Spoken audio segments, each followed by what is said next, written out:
दोस्तों आज की घटना हैरान कर देने वाली घटना है कि एक मां ने ही अपने पति के रहने के बावजूद भी एक मां ने अपने बच्ची के साथ मिल करके अपने पति से अवैध संबंध बनाता है और बाप को भी ऐसी ही हरकतें करने पर एक औरत ने मजबूर कर देती है, जिस वजह से ये लड़की भी खामोश हो जाती है, कुछ बोल नहीं पाती है और ये हरकतें लगभग 1 साल तक चलता रहता है। जैसे ही दोस्तों इस बात की जानकारी ये लड़की अंततः अथवा टूट जाती है और टूटने के बाद थाना में रिपोर्ट दर्ज कराती है कि हमारे साथ ऐसी यौन शोषण किया जा रहा है और कोई नहीं बल्कि हमारे घर का ही फैमिली ने ऐसे हमारे साथ यौन शोषण हो रहा है। जैसी प्रशासन सुनता है और सुनने के बाद हैरान हो जाती है प्रशासन ने, और कि ऐसी दरिंदगी घटना अपने बच्ची के साथ कैसे किया जा सकता है, जो कि अपने माँ का दर्जा, जो भी भगवान के जो दर्जा है उसी प्रकार से जो पूजनीय जो माना जाता है, अपना माँ और बाप को ही मानते हैं। लेकिन यहीं पे माँ बाप ने ही ऐसी अपने बेटी के साथ दोस्तों अनैतिक संबंध बनाए तो लोग सोचने पर मजबूर हो ही जाएंगे कि हैरान हो जाएंगे कि आखिरकार ऐसी अपने पिता ने अपने बेटी के साथ अनैतिक संबंध कैसे बना सकते हैं। दरअसल एक घटना है ये बिहार प्रदेश का ही। नमस्कार, आदाब, सत श्री अकाल, मेरा नाम रामजी राज। दरअसल मैं बात कर रहा हूं इसी बिहार प्रदेश का। अब बिहार प्रदेश में एक थाना पड़ता है बिहट्ठा थाना, और इसी थाना के अंतर्गत एक गांव पड़ता है चक्रधारी गांव के नाम से जाना जाता है। ये इसी गांव के अंतर्गत दोस्तों एक फैमिली गुजर बसर करते रहते हैं। काफी अच्छी तरीके से इनका जीवन चलता है। उस फैमिली का नाम रहता है उसमें मुखिया का ब्रिजेश काफी होनहार बुद्धिजीवी। इनका शादी जो है 2004 में शादी हुआ था एक प्रतिमा लड़की से। काफी दोनों ने खुशहाल तरीके से जीवन व्यतीत करते हैं।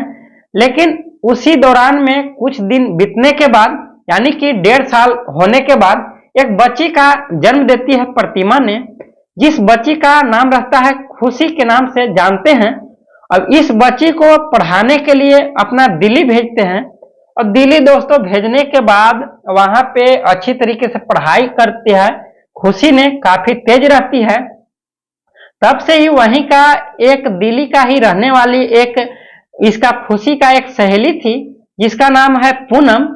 पूनम की एक स्कूटी थी, इनके फैमिली वाले ने स्कूटी खरीद दिए थे। अब इनके फादर ने पूनम को स्कूटी पर बैठा करके रोज स्कूल में जाते। उस स्कूल का नाम रहता है गर्ल्स इंटर कॉलेज। अब इसी कॉलेज में इनका एडमिशन रहता है, दोनों जाते हैं। वहीं पे खुशी जो रहता है खुशी जो रहती है ये काफी घर से उदासी रहती है, क्योंकि हमारे जो सहेली हैं, सहेली का स्कूटी है, लेकिन यहीं पे देखा जाए कि मेरा स्कूटी नहीं है और पूनम का जैसी कॉलेज जाना हो टाइम पर पहुंच जाती है, लेकिन मेरा कभी कभी लेट हो जाता है। धीरे धीरे ये जो है अपने माँ को बताती है खुशी ने कि मेरा भी काश स्कूटी हो जाता तो पढ़ाई पर ज्यादा ध्यान आकर्षित होता, क्योंकि 1-1.5 घंटे जो रास्ते में व्यतीत करना पड़ जाता है जाने के टाइम पे, वो टाइम मेरा बच सकता है। तब से ही ब्रिजेश भी सुनता है और ब्रिजेश अपने बच्ची को खुशहाली देखने के लिए, अपने कॉलेजों में टॉप लाने के लिए हर तक जहां तक हो सके कदम उठाता है। ब्रिजेश ने स्कूटी जो है अपना बच्ची के नाम पे एक खरीदते हैं और खरीदने के बाद एक खुशी ने अकेले स्कूटी पर बैठ करके नहीं जाती, बल्कि देख रेख कर लिए अपनी माँ जो है प्रतिमा भी इस स्कूटी को चलाती है और खुशी को बैठा करके ले जाती है। धीरे धीरे जैसे ही खुशी को स्कूटी मिलता है तब से पूनम के बीच में दोनों के दोस्ती जो था वो टूटने लगता है और अंततः कुछ महीनों के बाद बिखर जाता है। खुशी अलग रास्ते से स्कूटी पर सवार होकर जाती तो पूनम अलग रास्ते से, और इसी बीच में धीरे धीरे खुशी का जो एज है दोस्तों, ये एज 15 साल का हो जाता है। जैसी 15 साल का एज होता है और धीरे धीरे दिन गुजरता है तब तक जो प्रतिमा माँ रहती है इनकी तबीयत काफी डाउन हो जाता है और 2019 में डाउन होता है। ये पटना के एसएचयू में इनका दाखिला होता है। 1 सप्ताह तक इलाज चलता है और 1 सप्ताह चलने के बाद इनकी मृत्यु हो जाती है। जैसी प्रतिमा की मृत्यु होती है, मृत्यु होने के बाद प्रतिमा के फैमिली वाले और साथ ही साथ इनके पति जो हैं ब्रिजेश को मालूम होता है। ब्रिजेश ने हॉस्पिटल में तो था ही, लेकिन वहां पे जैसे तैसे करके वहां से कागज रिपोर्ट बनाते हैं और बनाने के बाद फौरन अपने घर पहुंचते हैं। ग्रामीण जनता इकट्ठे होते हैं। वहीं पे खुशी जो रहती है वो अपना कॉलेजों में पढ़ाई करती है और इस खुशी को जरा सा भी जानकारी नहीं थी कि हमारी माँ की मृत्यु हो गई है। जैसी अपने पिता ने बुलाते हैं खुशी को, घर पे आओ अर्जेंट काम है। आते हैं, देखते हैं हमारे घर पे काफी भीड़ लगी हुई है, क्या वजह है। जैसी पूछताछ करती है खुशी ने, कोई जवाब नहीं दे पाते हैं कि यदि खुलासा होता है तो खुशी काफी रोने लगेगी, लेकिन घर में यदि ऐसा मैटर हो तो अपना बच्ची को बताना भी फर्ज बनता है। तब से ही किसी महिला ने बता देते हैं सारी कहानी। तब खुशी ने काफी रोने लगती है, चीखने लगती है और ग्रामीण लोगों ने दोस्तों इस महिला को दाह संस्कार करते हैं और दाह संस्कार करने के बाद 1.5 साल भी नहीं गुजरता है और 1.5 साल गुजरने से पहले ही ब्रिजेश अकेले रहता है अपने कमरे पे। वहीं पे जो खुशी रहती है, खुशी अपने शहर चली जाती है पढ़ाई करने के लिए। ब्रिजेश को ऐसे भी मन नहीं लग रहा था। तब से धीरे धीरे जो इसकी दोस्ती जो है एक सुनैना नाम की लड़की से हो जाती है और जैसी होता है इस ब्रिजेश को प्रेम, तब से बातें चीतें करते और अच्छे अच्छे टूरिस्ट पर ले जाते हैं, शहर में ले जाते हैं दोस्तों, और शहर में ले जाकर घुमाते हैं। और घुमाने के बाद इस कदर दोनों ने एक ऐसी प्लान रचते हैं कि ब्रिजेश ने बोलता है हमारा अभी तक शादी नहीं हुआ है, काश मेरा शादी तुमसे हो जाए तो क्या दिक्कत है। सुनैना भी मान जाती है कि मेरा भी शादी नहीं हुआ है, शादी कर लेते हैं। इन दोनों ने जाकर के कोर्ट में उल्टा सीधा बयान दर्ज करा करके शादी कर लेते हैं और शादी करके अपना ब्रिजेश ने इस सुनैना को घर लाता है। और जैसे ही सुनैना घर आती है तो मालूम चलता है कि ब्रिजेश का पहले एक शादी हो चुका था जिस प्रतिमा के वाइफ थी प्रतिमा ने, और प्रतिमा की किसी कारणवश बीमारी की वजह से मृत्यु हो गया है। और वहीं पे एक बच्ची भी है जो कि 15 साल एज है।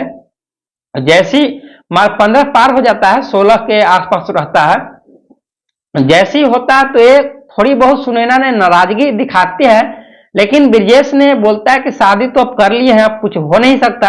और दरअसल मेरा कोई ऐसा कसूर भी नहीं है, ऐसे कभी मेरा शिकायतें भी दर्ज नहीं है, रहो घर में, कोई दिक्कत नहीं है।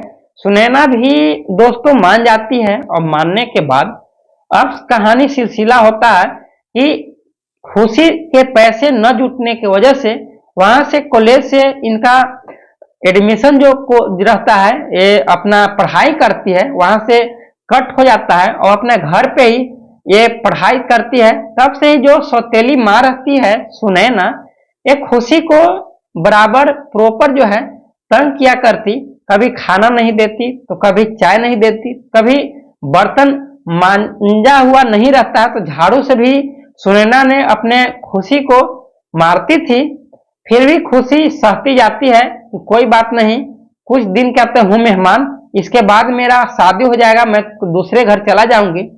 लेकिन सुनैना एक ऐसी लड़की थी, सौतेली माँ थी, ये मानने को तैयार नहीं। और धीरे धीरे सुनैना ने अपना ब्रिजेश से बातें चितें करती कि खुशी जो है वो बेटी काफी बिगड़ चुकी है, हमको आज झाड़ू से भी मारे हैं। अब इस बात की जानकारी जैसी ब्रिजेश सुनता है, ब्रिजेश समझ नहीं पाता कि हमारी बेटी इतने शांत स्वभाव की है और ऐसी हरकतें कैसी कर सकती है। तब से ही ब्रिजेश जो रहता है, ब्रिजेश ने सुनैना को बोलता है कि हमारी बच्ची ऐसे नहीं कर सकती। तब से ही सुनैना में ये जो सुनैना जो है इसने काफी गुस्से दोस्तों दिखाना जारी करती है, बोलती कि मारी है मुझे, झाड़ू से मारी है, विश्वास करो दोनों आते हैं, खुशी और सुनैना दोनों से पूछताछ होती है। सुनैना ने रोने लगती है कि नहीं, हमें झाड़ू से मार पड़ा है, और खुशी कुछ बोल नहीं पाती है। बोलते पिताजी आप लोगों ने कुछ भी मेरे शिकायत कर लीजिए, लेकिन मैंने अपने माँ और बाप को जीवन में कभी भी कुछ भी हो जाए, लेकिन मैं एक हाथ भी नहीं ठेका सकता। जैसी सह नहीं पाते हैं ब्रजेश भी, आवताव में एक झपड़ जो है खुशी के ऊपर झड़ देती है। फिर भी बेचारी खुशी खामोश होकर के रहती है, और सुनैना प्रॉपर ऐसी शिकायतें बराबर दर्ज करती रहती है। अब बोलते हैं कि यदि हमारी बात नहीं मानती हो, तो सुनैना ने बोलती है कि ब्रजेश से कि हमारी बात यदि नहीं मानते हो तो आपको एक काम करना होगा, जो शारीरिक संबंध, अनैतिक संबंध, फिजिकल रिलेशन हमसे जो मना रहे हो, कहीं ना कहीं मुझे लग रहा है कि खुशी से ही, अपना बेटी से ही ऐसे संबंध बना रहे होंगे, इसीलिए आप अपने बेटी को मार नहीं रहे हैं, डांट नहीं रहे हैं, कहीं ना कहीं कुछ तो चाल जरूर है। ब्रजेश ने बोलता है कि देखो कुछ भी बात ऐसा नहीं है, बेटी को यदि मार भी देते हैं तो क्या होगा, और न भी मारते हैं तो क्या होगा। यदि इसका खुलासा मुझे नहीं पता है तो मैं कैसे अपने बेटी के ऊपर हाथ झड़ सकती हूँ, अपना बेटी के ऊपर हाथ झड़ सकता हूँ। जैसे ही ब्रजेश अपना सुनैना को बताता है, सुनैना ने और गुस्से होने लगती है। बोलते कि ऐसी बात है कि हम इस घर में नहीं रहेंगे, जहां तक हो सके तो ये जो खुशी है, खुशी के साथ भी अनैतिक संबंध और फिजिकल रिलेशन बनाना होगा, तभी मैं घर में रहूंगी, अन्यथा मैं नहीं रहूंगी। ब्रजेश ने अंततः ये ऐसी मुसीबत में इस महिला ने डाल देती है कि नहीं ब्रजेश घर का रहता है, नहीं घाट का। अबे दरअसल दारू प्रॉपर पीता रहता था, अब एक दिन दारू पीकर आता है। अब यही सिलवार तरीके से जो कहानी है दोबारा सुनैना ने सुनाती है इस ब्रजेश को। ब्रजेश ने आव नहीं ताव देखता है और खुशी के साथ में बैठ करके सोती है, और सोता है, और सोने के बाद अनैतिक संबंध बनाते हैं, फिजिकल रिलेशन होता है। वहीं पे बगल में अपनी माँ जो है, सौतेली माँ भी सोती है। दोनों ने अपना ही बेड पे इस अपने पिता के साथ अनैतिक संबंध बनाते हैं। पिता भी बेचारा खामोश रहता है, ये कुछ भी बोल नहीं पाता है, और ऐसे भी दारू के नशे में था। ये अपने बेटी का जरा सा भी परवाह नहीं किया, क्योंकि ये मन जो नशा एक ऐसा चीज है दोस्तों कि नशा करने के बाद हमारे शरीर का जो तंत्रिका तंत्र है, सोचने के जो बुद्धि है, वो मंद हो जाता है और पागल का रूप धारण कर जाता है। इसी पागलपनाई के रूप का फायदा उठाता है ब्रजेश ने, और अपना बेटी के साथ इस ऐसा फिजिकल रिलेशन में आती। अब यह सिलसिला एक दिन नहीं, 2 दिन नहीं, बल्कि 1.5 साल तक चलता है। अंततः जो खुशी रहती है ये टूट जाती है, और इस बात की जानकारी बताने के लिए उत्सुक हो जाती है।